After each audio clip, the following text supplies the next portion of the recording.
রক্ষা করতে হবে। এত রক্ত দেওয়ার পরে যদি আমাদের সুখ না আসে, তাহলে এই অন্তর্বর্তীকালীন সরকার যদি ব্যর্থ হয়, আবার যদি আর একটা ফেস্টিভ্যালের জন্ম হয়, এই জাতির দুর্ভোগ কোনদিন শেষ হবে না। প্রিয় ভাইরা আমার, তাই আমাদের প্রিয় আমিরে জামাত ডাক্তার শফিকুর রহমান বাংলাদেশের সবচেয়ে আলোচিত রাজনৈতিক নেতা, সবচেয়ে মানবিক নেতা, যিনি রাজধানী ঢাকা থেকে গ্রামে গঞ্জে শহরে নগরে বন্দরে ছুটে বেড়াচ্ছেন। কোটি কোটি মানুষ তার মুখের কথা শোনার জন্য, একটাকে দেখার জন্য জোয়ারের মতো তার পিঠে মানুষ যাচ্ছে। টের পাচ্ছেন না? তিনি হচ্ছেন আমাদের নতুন বাংলাদেশের স্বপ্ন সারথি। আমরা এমন বাংলাদেশ চাই যে বাংলাদেশে মহানবী মুহাম্মদুর রাসূলুল্লাহ সাল্লাল্লাহু আলাইহি ওয়াসাল্লামের সেই রিসালাতের আদলে, চার খলিফার খেলাফতের আদলে এমন এক কল্যাণ রাষ্ট্র তৈরি হবে, যে রাষ্ট্র তৈরি হলে মানুষের ভাত কাপড় শিক্ষা চিকিৎসার কোনো অভাব থাকবে না ইনশাআল্লাহ।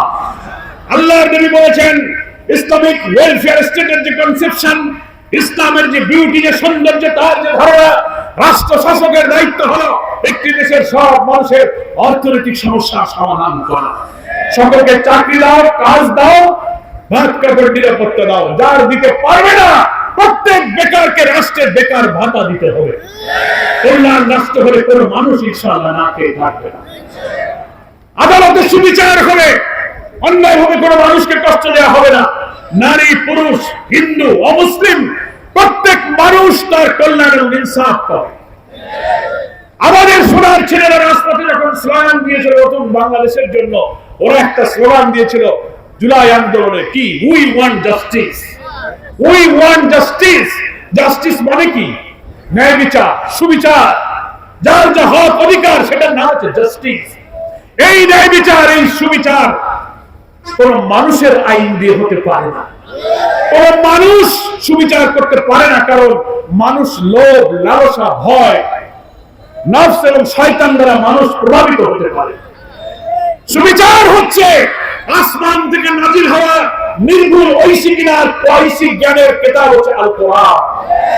আসমান থেকে আল্লাহ তাআলা জিবরিল ফেরেশতার মাধ্যমে নির্ভুল ঐশিক জ্ঞান হচ্ছে সেই নির্ভুল জ্ঞানের উৎস। সেই কোরআনে ইনসাফের বিধান জারি করা হয়েছে। ব্যক্তিগত, পরিবার, সমাজ, রাষ্ট্র, কোর্ট কাচারি, আইন আদালত, জুডিশিয়ারি, পার্লামেন্ট, যুদ্ধ, সন্ধি, মহিলা, কৃষি, শিল্প, শিক্ষা, অর্থনীতি, এভরি সেক্টর অফ সোসাইটি, রাষ্ট্রের সকল ক্ষেত্রে একটি পূর্ণাঙ্গ বিধান আল্লাহ তাআলা কোরআনে দিয়েছেন। আল-ইয়াওমা আকমালতু লাকুম দীনাকুম ওয়া আতমামতু আলাইকুম নি'মাতি ওয়া রাদিতু লাকুমুল ইসলাম দীনা। আল্লাহ বলেননি ইন্না দীনা ইনদাল্লাহিল ইসলাম? ইসলাম হচ্ছে একমাত্র পরিপূর্ণ জীবন বিধান। ইসলাম is only the complete and balanced code of life.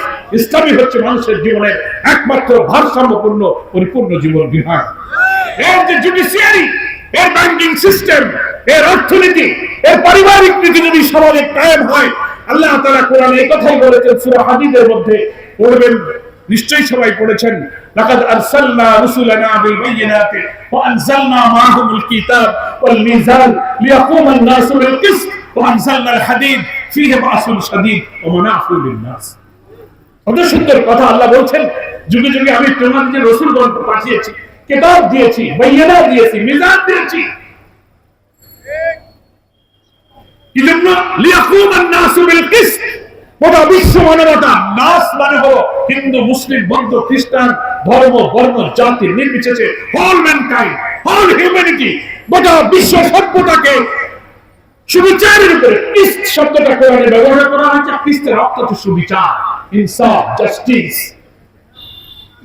রাসূল, বাইয়িনা, কিতাব, মিজান, আল্লাহ বলেছেন এগুলো আমি এই জন্য পাঠিয়েছি সব মানুষের জীবনে যার যা অধিকার ফিরিয়ে দিয়ে সুবিচার প্রতিষ্ঠার জন্য, লিয়াকুমান নাসু বিল কিসত, সমস্ত মানব জাতি যেন ন্যায় বিচারের উপর প্রতিষ্ঠিত থাকতে পারে, সেজন্য আমি রাসূল এবং কিতাবগুলো পাঠিয়েছি। আলহামদুলিল্লাহ, এটাই হচ্ছে জাস্টিসের বিধান। কোন বাংলার মানুষ সুবিচার কোন মানুষের আইন দিয়ে হবে না। সমাজতন্ত্র, পুঁজিবাদ, জাতীয়তাবাদ, ধর্মনিরপেক্ষতা, সেকুলারিজম, ওয়েস্টার্ন ডেমোক্রেসি, বিশ্ব অর্থনীতি সবকিছু পরীক্ষিত, একটাই পরীক্ষা হতে বাকি, সেটা হচ্ছে ইসলাম। সেটা হচ্ছে বিউটি অফ ইসলাম, ইসলামের সৌন্দর্য এই দেশের মানুষ দেখেনি। এই জন্য ক্ষমতা থেকে এই বাংলাদেশে যারা আগে শাসন করেছেন সব দলের শাসন দেখা হয়ে গেছে, নাকি বলেন? একটাই শুধু দেখতে বাকি আছে, আর তাদের কাছেই আছে সেই কোরআনের সুবিচার, কোরআনের জাস্টিস।